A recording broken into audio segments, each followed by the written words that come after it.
Yes, आपको या आपके साथ वो वाले इंसिडेंट्स हम लोग शेयर करते रहते हैं जहां पर हमें झटका लगता है, समझ में आया? वहां पर क्या होता है, वापस थोड़ा सा डायग्राम समझिए आप। हर गली नुक्कड़ चौराहे पर उस टाइम पर जो उनको बोलते थे दैट इज जूस शॉप, ठीक है। और हर एक जूस शॉप में फैसिलिटी क्या होती थी कि वहां पे टीवी लगा हुआ है, गर्मा गर्म पैटी वगैरह मिलेगी, समोसे मिलेंगे, जूस मिलेगा, कोल्ड ड्रिंक मिलेगी, आप वहां जाकर बैठ सकते हैं, ठीक है। और वहां पर क्या होता है, बस आप जाओ, 10 रुपए की पैटी आती थी उस वक्त, 10 रुपए की पैटी लो, आप बैठ जाओ और टीवी देखो, कोई दिक्कत नहीं, ठीक है। वो प्रमोट करते हैं इस चीज को, ताकि जितनी देर आप बैठे रहोगे कुछ ना कुछ खाने के लिए मांगोगे ना, शर्म करके आप आधे घंटे बाद में फिर मांगोगे कुछ ना कुछ। तो उनसे क्या है, वो जूस शॉप वालों का या दुकान वालों का धंधा बढ़िया चलता है। तो वो बच्चों से दोस्ती वोस्ती करके रखते हैं, कोई बात नहीं, इसके पैसे कल दे देना, परसों दे देना, फोन करके आज तू आया नहीं, आज वो नहीं आया, समझ में आया? तो वहां पर एक महफिल टाइप की चलती रहती है 24 घंटे, क्योंकि कुछ लोगों की सुबह क्लास होती है, कुछ लोगों की शाम को क्लास होती है। जिनकी शाम को क्लास वो सुबह बैठे रहते हैं, जिनकी सुबह क्लास वो शाम को बैठे रहते हैं। तो धीरे धीरे हमारा भी यहां पर जाना शुरू हुआ, मतलब हाँ टाइम वेस्ट रोज नहीं, बट कभी कभी हो जाता था। कभी कभी कैसे, पैटी ली आपने, कोई मूवी चल रही है सामने और आपके रूम पे, और ऐसी तो कोई फैसिलिटी थी नहीं, ना ही आपके पास वो वाले मोबाइल थे उस टाइम पे, बटन वाले मोबाइल हुआ करते थे, तो आप मूवी वगैरह नहीं देख सकते हो जी। तो वहां पे कई बार मूवी चल रही होती थी, बैठ जाते थे, वहां पे 1.5 घंटा बर्बाद हो गया, तो उससे बड़ा फील होता था। नाउ एक दिन, या एक दिन नहीं, वहां पे एक रेगुलरली एक लड़का आता था जो जूस वूस पीता, आराम से बैठता भी था, और पर्टिकुलरली 15-20 मिनट वो वहां पे स्पेंड करके जाता था, दोपहर का अपना या शाम का टाइम, ठीक है। नाउ उस लड़के को मैं काफी दिनों से देख रहा था, बिकॉज मेरा और उसके जाने का टाइम एकदम सेम सा ही था। तो उसके पहनावे से या उसकी बॉडी लैंग्वेज से मुझे ऐसा लगा कि यार ये मतलब वो है थोड़ा सा, मतलब पढ़ाई वढ़ाई नहीं करता होगा, मैं ही पढ़ने वाला हूं, ये तो ऐसे ही होगा, ठीक है। हाँ। तो मुझे ऐसा लगा उसके पहनावे से, मतलब बोलते ना कि आप किसी दूसरे को कम नहीं समझना चाहिए, ये उस बात का बढ़िया एग्जाम्पल है। और दूसरा, आपको अपना टाइम वेस्ट नहीं करना चाहिए, वो भी उस बात का बढ़िया एग्जाम्पल है। हाँ, वो 15-20 मिनट निकालकर ब्रेक लेने जरूर आता था। 15-20 मिनट में जूस हो गया, कोल्ड ड्रिंक होगी, पैटी होगी, टीवी भी देखता था।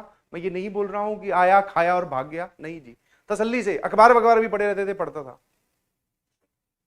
है ना। नाउ मैंने, या फिर उस लड़के को ऐसे ही एक बार हमने पार्क में संडे वाले दिन खेलते हुए भी देखा।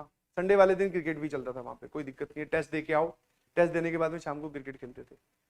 तो जो क्रिकेट की टीम बनी वो मेरे वाली टीम में ही आ गया। रैंडमली बनती है, जितने लड़के खड़े हैं आप बात कर सकते हो, खेल सकते हो, कोई दिक्कत नहीं है, ठीक है।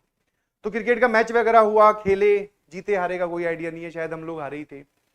जब ऐसे ही पोस्ट मैच डिस्कशन हो रहा था तो उससे पूछा कौन सी कोचिंग में हो, उसने नाम लिया एक और कोचिंग का जिसमें मैं नहीं पढ़ता था, ठीक। फिर मैंने ऐसे ही पूछ लिया, क्योंकि वहां पर आपकी जो रेपुटेशन है वो आपका बैच नंबर है।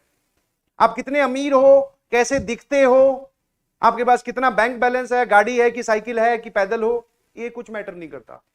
कोई अगर सामने या गली में खड़ा होकर बोल दे मैं A1 बैच से हूं, 12th का टॉप वाला बैच, बस उसके अलावा सामने चाहे बोल दे ना अंबानी जी खुद खड़े हो तो वो भी कुछ नहीं बोल सकते।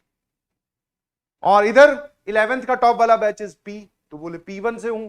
जैसे ही अगर मान लो पता चलेगी ये लड़का P1 से, अपने आप दिल में इज्जत, अपने आप आपके घुटने सीधे हो जाएंगे, आप खड़े हो जाओगे, अरे भाई ये P1 से है, इसका तो सिलेक्शन श्योर ही है, ये तो अंडर 50 आने वाला है, समझ गए।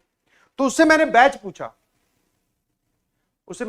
पूछा, उसने बोला उस कोचिंग का, जिस कोचिंग में वो था, वो भी काफी नामी गिरामी बहुत बड़ी कोचिंग है, उसने वहां का 12th का सबसे टॉप वाला बैच बताया।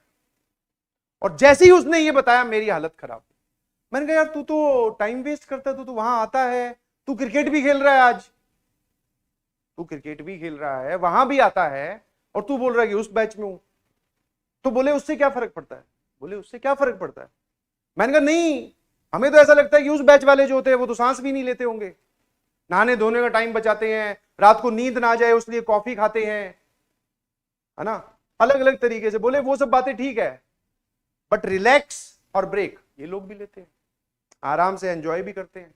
ऐसा कहीं नहीं है कि जो बहुत टॉपर है पढ़ने वाला वो 24 घंटे में से 24 घंटे ही किताब में घुसा रहता है। तो मैंने कहा बता फिर कुछ क्या किया जाए। बोले कि बस अपने आप पे रेस्ट्रिक्शन लगाने स्टार्ट कर दो। ठीक है, रेस्ट्रिक्शन मतलब कि अब ये गेम खत्म हुआ है क्रिकेट का, यहां से जाएंगे, आप सब लोगों के मन में एंजॉयमेंट है, वो मुझे ही बता रहा था कि तेरे में अब ऐसा है कि तू रिलैक्स हो चुका है। मैं कहा हाँ, अब जाके तेरी पढ़ने की इच्छा नहीं होगी। मैं कहा बिल्कुल सही, अब जाके पढ़ भी नहीं पाऊंगा। बोले मैं पढ़ूंगा, बस यही डिफरेंस है, मैं जाके अब भी पढ़ूंगा। खेला कूदा, एंजॉय किया, टाइम स्पेंड किया, वो अलग कहानी है, बट जो हमारा रेगुलर बेसिस का जो काम है वो अब जाके कंप्लीट करो। कल भी तो क्लास है बोले, और हमारा मेजर काम बोले खेलना और ये एंजॉयमेंट वाला नहीं है, हमारा मेजर काम है पढ़ाई, तो उसको प्रायोरिटी पे रखना है हमेशा। बोले वो किसी भी हालत में हैम्पर नहीं होनी चाहिए, बाकी चाहे आप कुछ भी करो। मैं कहा बस यही है टैग लाइन, यही है मतलब फाइनल लाइन। बोले हाँ, इसको हमेशा फॉलो करो, तुम भी ऊपर आ जाओगे। वाह। तो उस दिन जो झटका लगा, उससे एक बात समझ में आई, और ये बात मैंने तुम्हें पहले भी बताई थी, एक डेडिकेशन वाला एग्जांपल। वो तो हमारे साथ ही रहता था कि आप मूवी देखो, खेलो, ब्रेक लो, घूम के आओ, पार्क में जाओ, वो सब आपके काम है, बट जो आपका मेजर काम है, जो आपकी प्रायोरिटी है, वो किसी भी हालत में हैम्पर नहीं होनी चाहिए। बोले आया मैं IIT IIT दिल्ली में पढ़ता हूं, कॉफी पे चलोगी क्या? काम खत्म। चले तो बहुत अच्छी बात है, नहीं चले समझ लेना उसका काम खत्म।